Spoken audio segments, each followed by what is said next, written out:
Je crois qu'il y a quelques entreprises qui ont commencé à faire ça, mais il y a plusieurs entreprises qui sont à l'étape de penser à qu'est-ce que ça prend, comment qu'on va faire ça.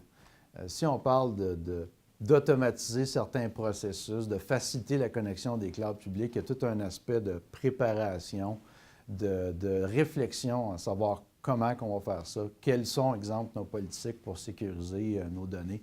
Fait qu'on est à l'étape que je dirais de réflexion puis de planification avec les clients pour se préparer à ça.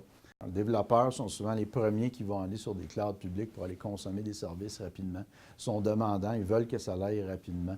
Donc, ils veulent répondre à ces demandes-là. Ils veulent, dans le fond, arrêter un peu que leurs usagers, surtout leurs développeurs, aillent sur des clouds publics. Donc, ils veulent être capables d'offrir le même niveau de service, un catalogue de services, l'automatisation dans le provisionnement des environnements. Beaucoup aussi du côté de la virtualisation des postes, qu'on appelle souvent le VDI. Ça aussi, là, on veut mettre en place là, un cloud privé à l'interne pour justement automatiser le provisionnement d'un poste de travail selon quel département vous travaillez. Certains clients sont plus avancés que d'autres dans cette démarche-là. On commence à parler d'un cloud hybride où est-ce qu'on va s'équiper avec des outils à l'interne pour offrir le même genre de service qu'on a sur des clouds publics. On va permettre une connexion entre un cloud privé et un cloud public pour créer éventuellement un cloud hybride. Il y a des étapes là, pour se rendre là.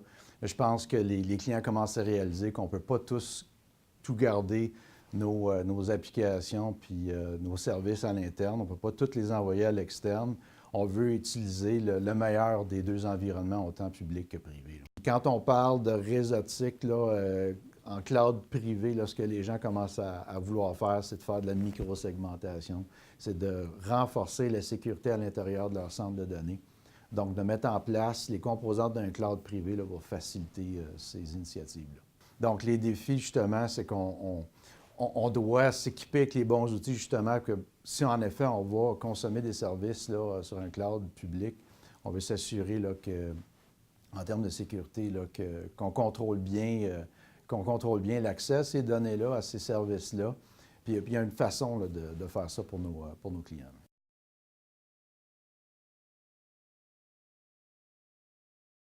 Dans le fond, c'est de tout virtualiser. C'est de virtualiser pas juste les serveurs, c'est de virtualiser le stockage, surtout le réseautique qui est très important dans ces composantes-là, pour que ça devienne, dans le fond, des bassins de ressources, qu'on voit l'ensemble de l'environnement TI là, comme un bassin de ressources qu'on va exploiter puis qu'on va aller connecter à l'extérieur avec des clouds publics pour se créer un vrai cloud hybride.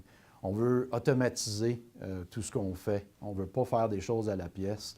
On veut standardiser la façon qu'on fonctionne. C'est d'aller de plus en plus vers l'automatisation des processus et de faciliter au maximum la connexion avec des réseaux, avec des clouds. Ce qui est très important, c'est d'avoir un engagement de la direction de l'entreprise, direction surtout des TI, qui soient prêtes à aller dans cette transformation-là. On peut vous accompagner dans cette réflexion-là, savoir donc, quelle est la bonne approche à prendre. Est-ce qu'on fait ça purement cloud privé, un cloud hybride, peut-être même aller sur un cloud public. Vraiment, là, PCD avec son équipe de consultation est capable là, de vous aider, de vous accompagner dans cette démarche-là.